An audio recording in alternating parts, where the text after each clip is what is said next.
پرامن احتجاج حکومت کا تختہ الٹنے کی تحریک میں کیسے بدل چکا ہے اور بنگلہ دیش میں آخر ہو کیا رہا ہے، جاننے کے لیے ویڈیو کو آخر تک ضرور دیکھیں۔ ناظرین، بنگلہ دیش میں اس وقت بے چینی کی سی صورتحال ہے۔ احتجاج کرنے والی عوام اور سیکیورٹی فورسز آمنے سامنے آ چکی ہیں۔ ملک کے اندر کرفیو نافذ ہے، تعلیمی ادارے بند ہیں، انٹرنیٹ اور فون کی سروس بند ہے، جبکہ فوج نے کنٹرول سنبھالنے کی کوشش تو کی ہے، لیکن ایسا لگتا ہے کہ اس بار یہ آسانی سے قابو میں نہیں آئیں گے۔ ویسے تو بے روزگاری اور میرٹ کی ناانصافی کا یہ لاوا کافی عرصے سے اس ملک کے اندر پک رہا تھا، لیکن اس بار یہ معاملہ یونیورسٹی کیمپس کے اندر ایک پرامن احتجاج سے شروع ہوا تھا۔ اس احتجاج کے اندر شامل ہونے والے اسٹوڈنٹس کا موقف تھا کہ حکومت نے سرکاری نوکریوں اور فورسز کے اندر 30% کوٹا ان لوگوں اور ان کے بچوں کے لیے مخصوص کر رکھا ہے جو کہ بنگلہ دیش کی آزادی کے لیے مغربی پاکستان کی فوج سے لڑے تھے۔ بنگلہ دیش کے اندر پبلک سیکٹر اور ملازمتوں کا 1/3 حصہ جنگ کے اندر حصہ لینے والے سابق فوجیوں کے لواحقین کے لیے مختص ہے، جو کہ سراسر زیادتی ہے، کیونکہ آج بنگلہ دیش جیسے ملک کے اندر بھی بے روزگاری مسلسل بڑھتی چلی جا رہی ہے۔ تقریباً 1,80,00,000 کے قریب بنگلہ دیشی نوجوان نوکریوں کی تلاش میں ہیں۔ کم تعلیم یافتہ افراد کے مقابلے میں یونیورسٹیوں سے فارغ ڈگری ہولڈر افراد کے اندر بھی بے روزگاری کی شرح بہت زیادہ ہے۔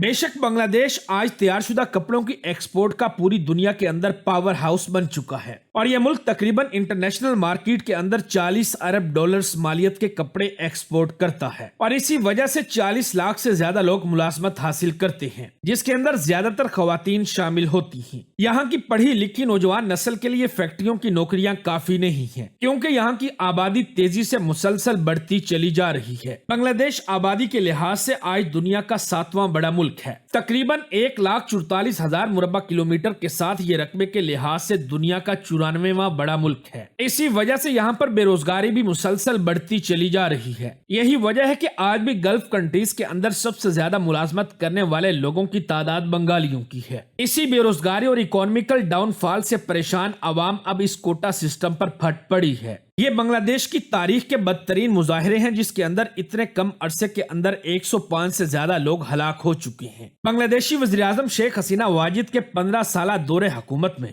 دارالحکومت ڈھاکہ کے اندر نئی سڑکیں، پل، کارخانے اور میٹروز بنا کر کافی حد تک ملک کو ترقی تو دی گئی، لیکن اصل ترقی عوام کا لیونگ سٹینڈرڈ بڑھانا ہوتا ہے۔ لوگوں کو تعلیم دینا، ہنر سکھانا، ان کے لیے ہنر کے مواقع پیدا کرنا کسی بھی حکومت کی اولین ترجیح ہونی چاہیے۔ عام پبلک اسی لیے حکمرانوں کو اپنا ووٹ دیتی ہے، لیکن پلوں سڑکوں کے اندر کیونکہ کرپشن ہوتی ہے، پیسہ زیادہ بنتا ہے، لہٰذا ایسے پولیٹیشین کی ترجیح یہی ہوتے ہیں، اور بالکل یہی کام مغربی پاکستان بھی کر رہا ہے۔ اسی لیے آج بنگلہ دیش کے اندر کرپشن بہت زیادہ ہو چکی ہے، خاص طور پر حکمران جماعت کے قریبی لوگ اس کے اندر بہت زیادہ ملوث ہیں۔ ایک لمبے عرصے سے اس ملک کے اندر کرپشن بغیر کسی احتساب کے جاری ہے، یہاں تک کہ بنگلہ دیش کی وزیراعظم شیخ حسینہ واجد کے چپڑاسی کے بینک اکاؤنٹ سے کچھ عرصہ پہلے 400 کروڑ روپے نکلے تھے۔ اب باقیوں کی کرپشن کا اندازہ آپ بخوبی لگا سکتے ہیں۔ بنگلہ دیش کے اندر بے روزگاری انتہا کو پہنچ چکی ہے۔ اس صورتحال میں 100 میں سے 30 نوکریاں ان لوگوں کے بچوں کے اندر بانٹ دینا کہ جن کے بڑے پاکستان کے خلاف جنگ کے اندر شریک تھے، یہ کہاں کا انصاف ہے۔